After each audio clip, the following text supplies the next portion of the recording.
అని చెప్పి నువ్వు నమ్మించి ఒక కాగితం ఇస్తే నమ్మడానికి బలహీన వర్గాల సోదరులు ఇవాళ చైతన్యం లేరువారు అనుకుంటా ఉన్నావా? అందరికీ అన్నీ అర్థమైనాయి. పెద్దలు నేను జస్టిస్ ఈశ్వరయ్య గౌడ్ గారు చెప్పారు, హైకోర్టు జడ్జిగా పనిచేసిన పెద్ద ఆయన, ఇది చెల్లదు అని స్పష్టంగా చెప్తున్నారు. మరి రాష్ట్రంలో ఉన్న వాళ్ళందరికీ అర్థమవుతున్నది. అందుకే నేను అనేది రేపు స్థానిక సంస్థల్లో తప్పకుండా మంచి ఫలితాలు వస్తాయి. నువ్వు బనకచర్ల పేరిట బాబు గారికి ఏదైతే గురుదక్షిణ చెల్లించుకుంటున్నావో దీన్ని మేము తీవ్రంగా వ్యతిరేకిస్తూ ఉన్నాం. తెలంగాణ హక్కు తేలాలి. బాబు గారు చెప్తున్నారు, చంద్రబాబు నాయుడు గారు మిగులు జలాల్లో వాడుకుంటే ఇబ్బంది ఏంటి అంటున్నారు. వాస్తవం ఏంటి? నా దగ్గర మొత్తం వివరాలున్నాయి, మళ్ళీ ఒకరోజు మాట్లాడతాను. ఎందుకంటే ఇవాళ ఆయన తిట్లకు నేను కౌంటర్ తిట్లు తిట్టాల్సి వస్తుంది. నాకు ఇష్టం ఉన్న తిట్లు తిట్టడం కానీ నాకు కూడా తప్పట్లేదు అప్పుడప్పుడు ఇట్లాంటి. ఇవాళ బనకచర్ల విషయంలో మా పార్టీ విధానం ఒకటే, తెలంగాణ హక్కు నికర జలాల్లో మొదటి నుంచి 1486 టీఎంసీల నికర జలాల్లో మా ప్రభుత్వం ఉన్నప్పుడు 968 టీఎంసీలు తెలంగాణ వాటా అని నిర్దిష్టంగా మేము గోదావరి అవార్డు ప్రకారం, గోదావరి నది మీద వేసిన ట్రైబ్యునల్ ఇచ్చిన అవార్డు ప్రకారం మేము స్పష్టంగా రాష్ట్ర ప్రజలకి కేంద్రానికి చెప్పాం. అట్లాగే మిగులు జలాలు ఏవైతే 3000 టీఎంసీలు ఉన్నాయో అదే దామాషా ప్రకారం మాకు 1950 టీఎంసీల నీళ్లు మిగులు జలాల్లో కూడా మాకు రావాలి తెలంగాణకి.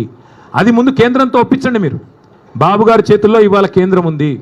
కేంద్ర ప్రభుత్వం కనుక ముందుకొచ్చి మిగులు జలాల్లో తెలంగాణ వాటా 1950 టీఎంసీలు అని స్పష్టంగా అధికారికంగా సాధికారంగా ప్రకటించి నికర జలాల్లో కూడా 968 టీఎంసీలు గోదావరిలో తెలంగాణకు ఉన్నాయని చెప్పి ప్రకటించిన తర్వాత ఆంధ్రప్రదేశ్ గతంలో ఏవైతే అభ్యంతరం చెప్తూ ఉత్తరాలు రాసిందో సీతారామ ప్రాజెక్టు మీద, సీతమ్మ సాగర్ మీద, అట్లాగే సమ్మక్క బ్యారాజ్ మీద, అట్లాగే కాళేశ్వరం మీద అవన్నీ ఉపసంహరించుకుంటే అప్పుడు తెలంగాణకి న్యాయం జరుగుతుంది తప్ప ఈ రకంగా ఇష్టానుసారంగా ఏ అనుమతి లేకుండా ఒక్క అనుమతి ఉందా? గోదావరి రివర్ మేనేజ్మెంట్ బోర్డు అనుమతి ఉందా? బనకచర్లకి పోలవరం ప్రాజెక్ట్ అథారిటీ అనుమతి ఉందా?